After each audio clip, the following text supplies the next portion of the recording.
ubwa mbere na mbere nagira ngo ntangure gushimira Imana uburyo yabanye natwe muri mwaka wose wa 2019, buryo Imana yacu yaduhezagiye igahezagira intama z'Imana, Imana itujeje.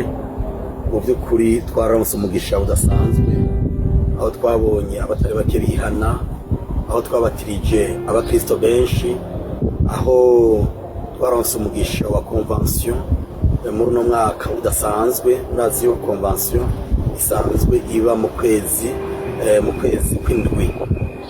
Ego ubwa mbere n'ubumva rero ubwa mbere ni ugukenguruka cyane rwose, nkengurukira abakozi b'Imana, nkengurukira abakristo, nkengurukira abakristo buryo bakunda ishengero ryabo rya Plein Evangile, ishengero rivyeyi. Nkakenguruka uburyo bagiye barihangana, bakihanganirana kandi bagaharirana, kuko mu bisanzwe murazi umubano w'abantu kenshi wamugoye Satani akawutera. None rero ubwa mbere kwarukenguruka. Ikigira kabiri nagira ngo ndabayipfurize umwaka mushasha na Noel naho imaze gutambuka, nongere ndayibipfurize mu izina ry'umwami wacu Yesu Kristo.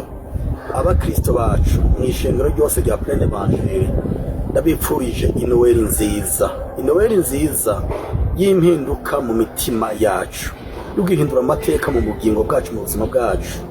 Hanyuma ica gatatu ndabipfurije umwaka mwiza mushasha w'ibihumbi 2020 tugiye kwinjiramo.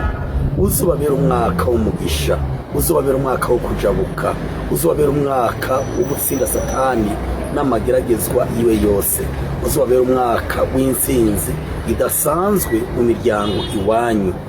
Ico nabipfurije kandi ku ruhande rw'abapastori mu mashengero, nubabera umwaka wo kuvyara intama nyinshi hamwe n'amashengero menshi ataramwe. Uyu mwaka wa 2020 utubikire surprise nziza, apana surprise mbi, mu izina rya Yesu Kristo. Utubikire ibitangaza byinshi bikomeye. Ndipfurije umwaka mwiza n'abakristo bacu bagiye hanze bose ni nkabo nyine, kuko nyine iyo bagiye hanze bibuka ishengero ryabo rivyeyi, nk'uko ayandi mashengero abandi bakristo basengera ahandi basanzwe babigenza. Nuko Imana yo mwijuru bahezagire cyane. Hanyuma umutwaro wundi nuko musengera iri shengero dutanguye kubaka, rizotwara hafi amamiliyaridi hangahe atari makeya. Mu by'ukuri nico gituma tuvuga tuti umukristo wese yitange, inshuti umugenzi yitange, abana bacu bagiye hanze bitange, bibuke uko bavutse, bavuke mu muryango, batwibuke, bibuke Burundi, bibuke igihugu cabo, bibuke abavukanye. Umwami Imana abaha umugisha, murakagira umugisha imyaka yose, mu izina rya Data n'iryo Mwana n'irya Mpwemu Yera.